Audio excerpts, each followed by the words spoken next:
Então, Jefferson e Igual, eu sou responsável por trazer o Midrash referente à Parashá da Torá. O que é o Midrash? Então, você tem a Torá oral, são os 5 primeiros livros, né, na Bíblia, vamos dizer assim, e você tem a Torá, são os ensinamentos que ficaram registrados, escritos, né? E você tinha a Torá oral. A Torá oral ela era a Torá que era passada oralmente, né, para o povo judeu, onde trazia algumas explicações, algumas minúcias que a Torá às vezes não apresenta, como se fosse assim, os bastidores da Torá, entendeu? E sempre foi passado oralmente. E depois de um certo tempo, né, o povo judeu foi e escreveu essa tradição oral com medo de se perder, né, por conta das perseguições. Então hoje a gente tem o estudo oral também de forma escrita, né, graças a Deus.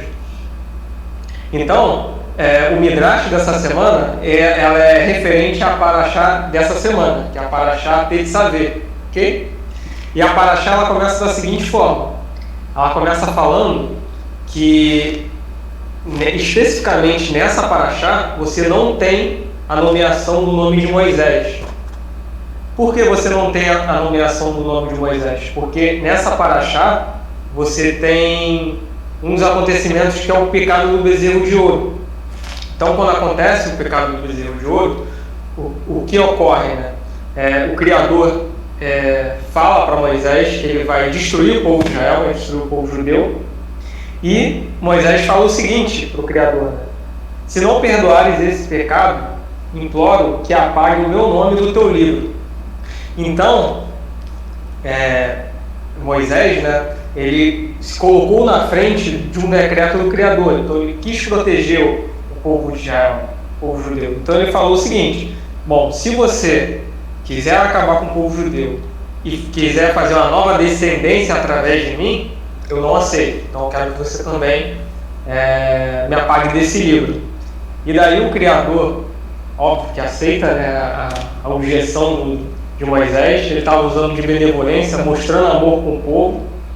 Essa era a intenção que o Criador estava falando com Moisés. Porém, pelo fato de Moisés ter interferido no decreto do Criador, nessa Parashá específica, desde o nascimento até a morte, vamos dizer assim, entre aspas, de Moisés, você tem o nome dele citado, mas nessa Parashá não. Ok? Então o Midrash começa explicando o porquê o nome de Moisés não aparece nessa Parashá.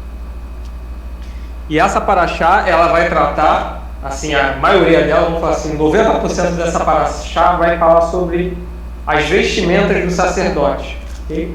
Mas antes de falar as outras pequenas partes, né, ela começa falando sobre a menorá. A menorá é aquele candelabro, não sei se vocês já viram, aquele candelabro de sete braços, vamos falar assim. E nessa passagem da Torá tem uma mitzvah, né, um mandamento que o Criador pede para o povo judeu fazer, que é a mitzvah de doar azeite para a menorá. Então, quem tivesse condições, ele deveria doar o azeite, e aquele óleo, né, do azeite seria utilizado para acender a menorá. Porém, você tem uma especificidade nessa mitzvah. Por quê? Porque somente as primeiras gotas seriam utilizadas para o acendimento das velas da menorá, e o restante das outras, porque você ia utilizar azeitona, né, para poder fazer o azeite, porém, somente as primeiras gotas da azeitona, né, que formariam o azeite, aí, o óleo, você utilizaria para a menorá. E o Midrash explica o porquê dessa utilização, qual é a ideia por trás dessa mitzvah. E o Midrash relata o seguinte, né, que, como a gente viu na Parashá anterior, o simbolismo da menorá é justamente a inteligência divina, né? É o que nós devemos, a sabedoria, né? A inteligência divina, que é o que nós devemos almejar ali para a nossa vida. Então, o Midrash relata o seguinte, que a lição dessa mitzvah é que primeiro nós devemos cuidar da nossa alma, da nossa conexão com Hashem, E logo depois nós devemos cuidar do nosso corpo, porque as primeiras gotas elas eram utilizadas para o acendimento das velas da menorá, e o restante, né, do óleo, né, da azeitona que se utilizava para fazer o azeite, ele era usado para alimentação, ou seja, para o corpo. Então essa é a grande novidade que esse Midrash está trazendo aí para a gente, e o ensinamento, né? Logo depois ele entra na parte das vestes do sacerdote, né? Então o Midrash fala o seguinte, que o sacerdote, em primeiro lugar, ele tinha que estar super bem vestido. Então as roupas dos sacerdotes eram super bonitas. Ele só poderia utilizar aquela roupa quando ele entrava no templo. Saindo do templo ele não poderia utilizar aquela roupa, somente quando ele entrava para fazer o serviço divino. Então quando ele entrava no Mishkan, ele tinha que botar toda a sua vestimenta, mas quando ele saía, né, do Mishkan, ele na verdade ele não poderia usar as roupas de sacerdote. E aí o Midrash, né, para quem quiser, dá para acessar ele através do site do Rabat, e ele traz vários desenhos, né, de como seria essas vestes, né, as roupas, os turbantes que eram utilizados. Cada divisão do sacerdote tinha um tipo de turbante diferente. Então é bem bacana para quem quiser depois baixar o PDF e ver, né, via de curiosidade mesmo. O Midrash traz várias fotos e mostra como que eram as roupas, para a gente conseguir enxergar melhor. Logo depois o Midrash fala de uma faixa que os sacerdotes usavam, na verdade quem usava era o Kohen Gadol, né? O sumo sacerdote ele usava uma faixa de ouro na testa, e nessa faixa tinha o nome do Criador. E essa faixa tinha uma placa de ouro, e nessa placa de ouro tinha o nome do Criador. E o Midrash fala que o nome do Criador, né, por conta de ser muito, muito sagrado, né, quando as pessoas olhavam a testa, principalmente com o tetragrama do nome do Criador na testa do Kohen Gadol, né, eles lembravam do que eles tinham que corrigir, né? Então, quais eram as suas falhas, o que eles tinham que fazer para poder melhorar como pessoa. Então, toda vez que eles olhavam o Kohen Gadol, viam o tetragrama, eles lembravam disso. O Midrash também fala, agora por via de curiosidade, que antigamente utilizava-se o tefilim, né, que são aquilo que se enrola na mão, né? O judeu vai orar de manhã. Eles usavam 24 horas por dia, então direto, eles andavam com o tefilim direto. Logo depois o Midrash relata as pedras preciosas, né? Porque o sacerdote ele andava com a placa no peito, e nessa placa você tinha 12 pedras, e aí o Midrash diz o nome de cada pedra e qual a representação dessa pedra. Não lembro de cabeça, mas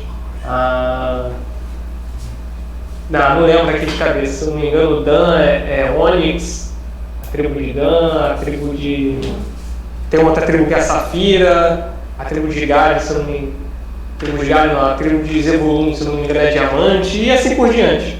A representação, cada tribo seria representada por uma pedra, okay? E nessa pedra teria o nome da tribo gravado em cada pedra.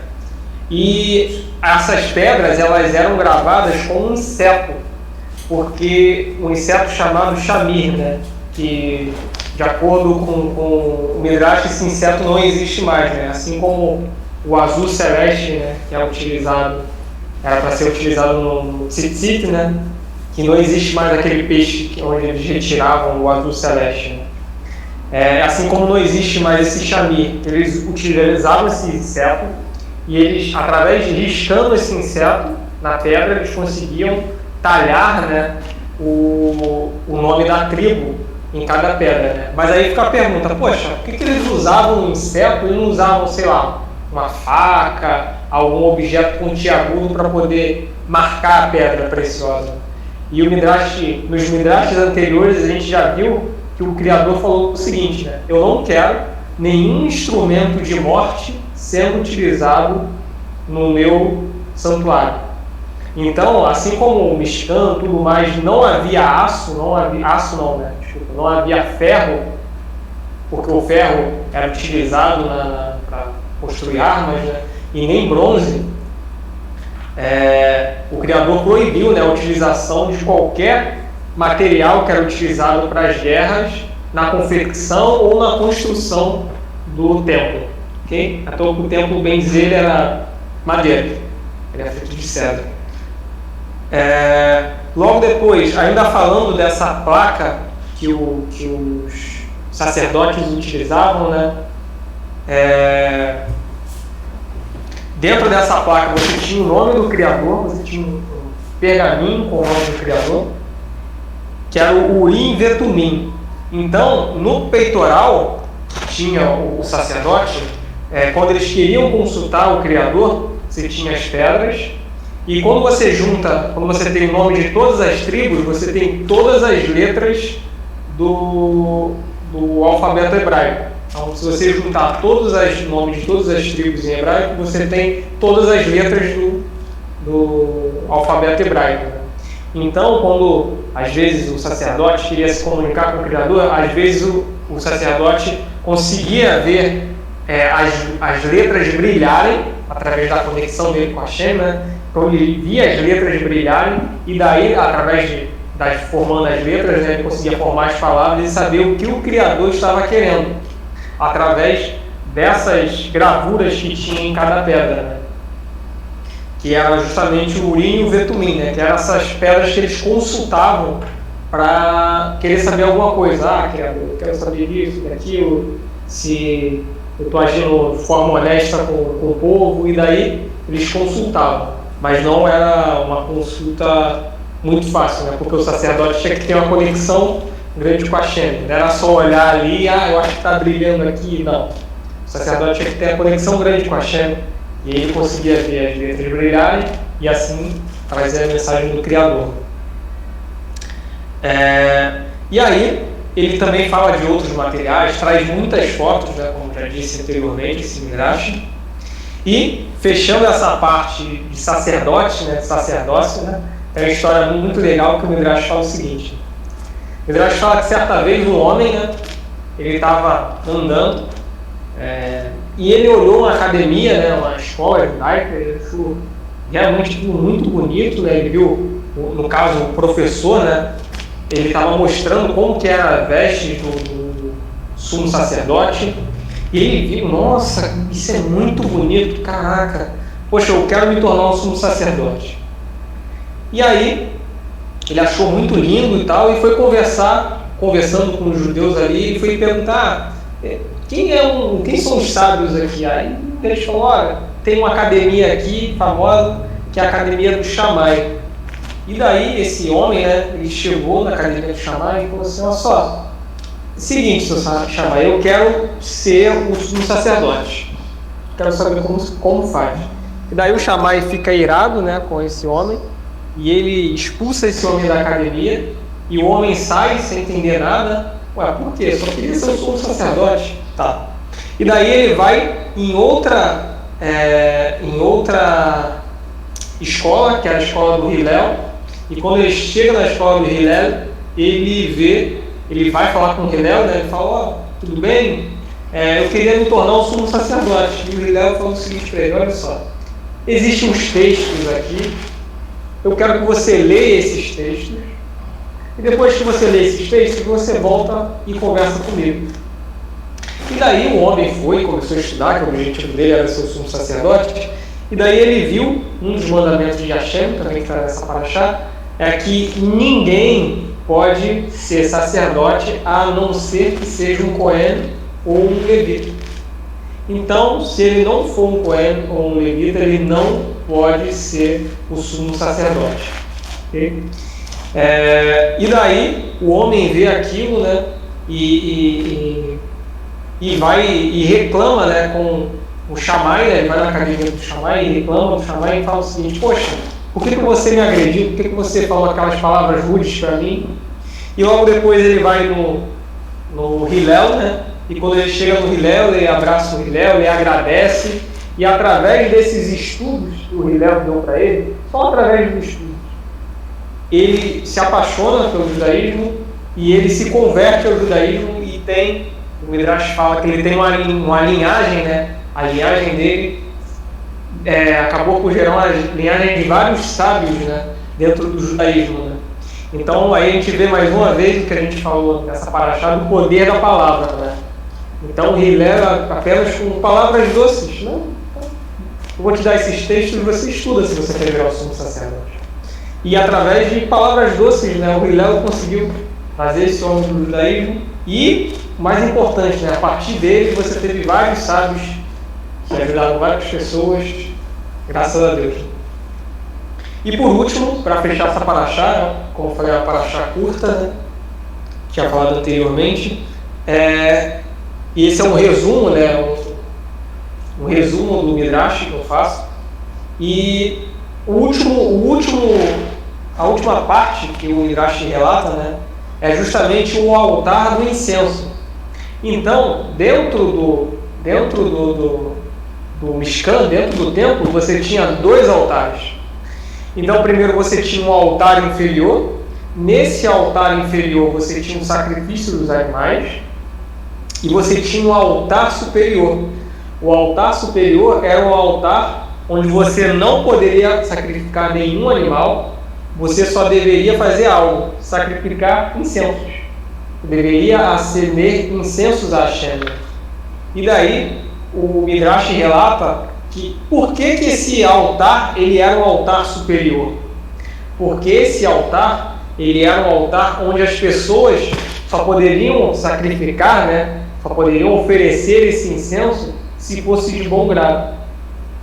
Então, algumas pessoas sacrificavam os animais naquela época, né, às vezes com medo de Hashem, às vezes porque cometeram erros muito grandes, e sempre pensando nos seus erros, eu errei isso, eu errei aquilo. Porém, não. Esse altar é diferente. Esse altar você só oferece em alegria ao Criador. Olha, Criador, só tenho tudo que agradecer para você, te amo muito, adoro fazer o bem às pessoas, aceito tudo que o Senhor manda para mim. Se você tivesse esse pensamento, você iria sacrificar onde? Você iria sacrificar no altar superior, que eram os incensos. Okay? E com isso a gente finaliza, né?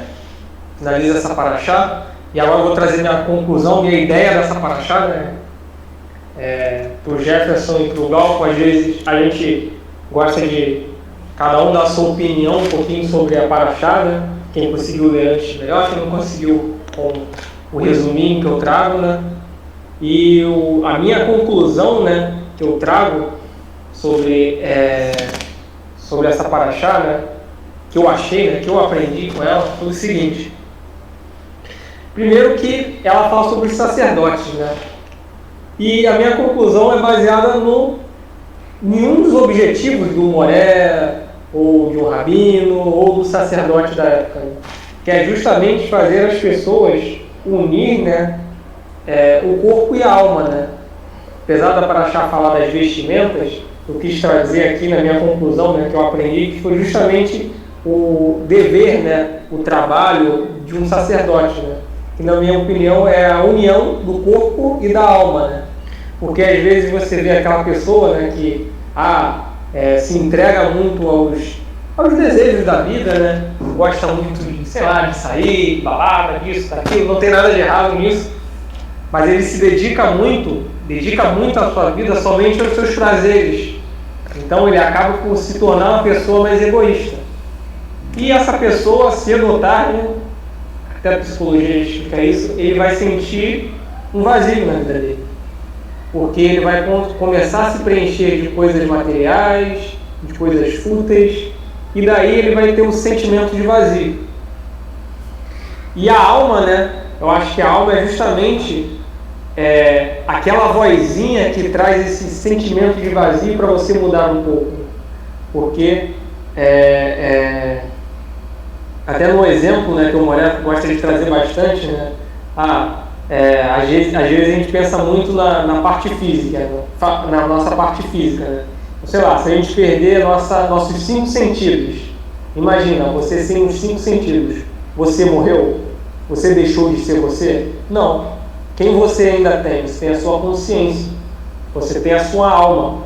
E é justamente essa consciência, essa alma, que vem te cobrar, né, para você sair um pouco desse vazio, né, quando você se dedica demais às coisas, né, ligadas ao corpo, né, às coisas mundanas. Não que as coisas mundanas sejam ruins, tem coisas muito boas, mas é tudo a quantidade e a forma como você faz, né? Então eu acho o objetivo, né, do Moré, do rabino, do sacerdote, é justamente a educação da alma, né? Então você, através da mesma forma que a gente alimenta o nosso corpo, né, com comida, nós devemos alimentar a nossa alma com boas ações, procurando se conectar com o Criador. E cada vez que a gente faz uma boa ação, a gente sente aquele sentimento, aquela sensação boa, né? E é justamente assim que você está alimentando sua alma. E através da alimentação da alma, seu corpo e sua alma vai pedir cada vez mais que você faça boas ações, né? E dessa forma você disciplina o seu corpo, né? Então, a disciplina do corpo, ela vem através do estudo e da ação. Porque o estudo e a ação, eles são a complementação para você se conectar com o Criador, né? Que é o grande objetivo aí que eu acho dos professores e dos rabinos, né? Porque a ação, ela só consegue acontecer através do corpo, né? Então, você tem que movimentar o seu corpo e os seus desejos para fazer aquela ação. E a alma, ela vai ser a sua, vai ser o seu guia, né? Que vai te levar nessa jornada, né? Então, através da purificação do corpo, né, e da nossa alma, né, eu acredito que assim a gente vai se aproximar do Criador, né, tendo cada vez mais boas ações. E tem uma história, eu gosto muito de historinha, né, tem uma história muito legal, traz justamente isso, né, que é da nossa alimentação da alma, né, o quanto a gente deve se dedicar à nossa alma. Né.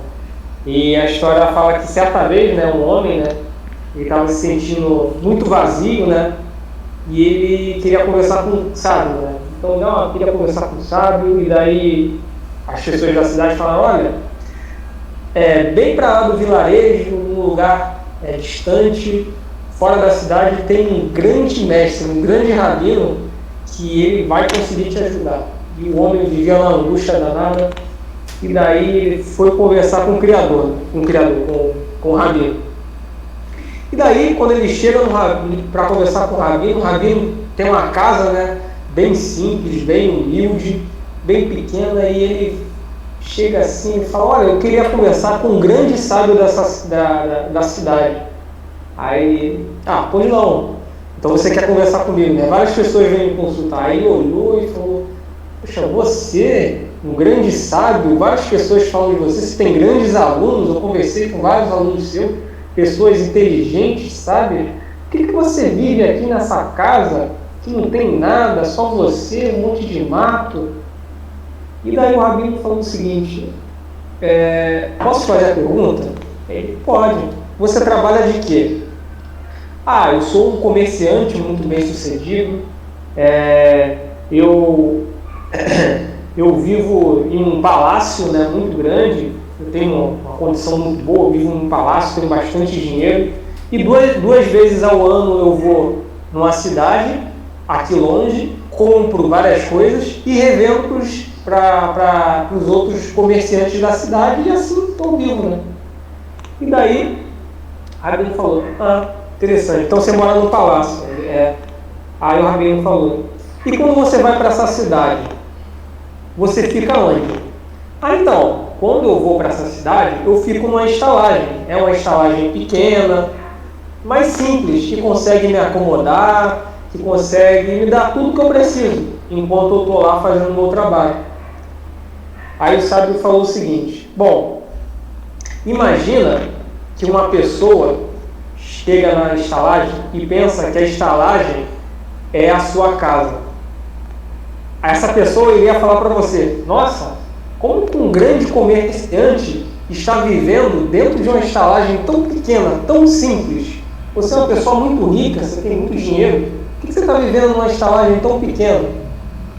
E daí o rabino fala, assim como você, eu também vivo numa estalagem. A minha estalagem é esse mundo, porque, na verdade, o meu lar também é muito diferente da estalagem que você vive, que você fica durante o tempo, né? Porque a minha estalagem é o mundo físico, porém, o palácio que eu vou viver é o palácio do mundo espiritual. E com esse palácio eu quero que você venha conhecer. E daí o homem começa a estudar com esse rabino, né? E assim ele consegue tirar essa angústia dentro dele e aprende essa grande lição com o rabino, né? Que o rabino, né, vivia num lugar muito simples, porém ele falava que o palácio dele, né, o palácio que esperava ele é o palácio do mundo espiritual. E com isso eu fecho a paraxá. Muito bom.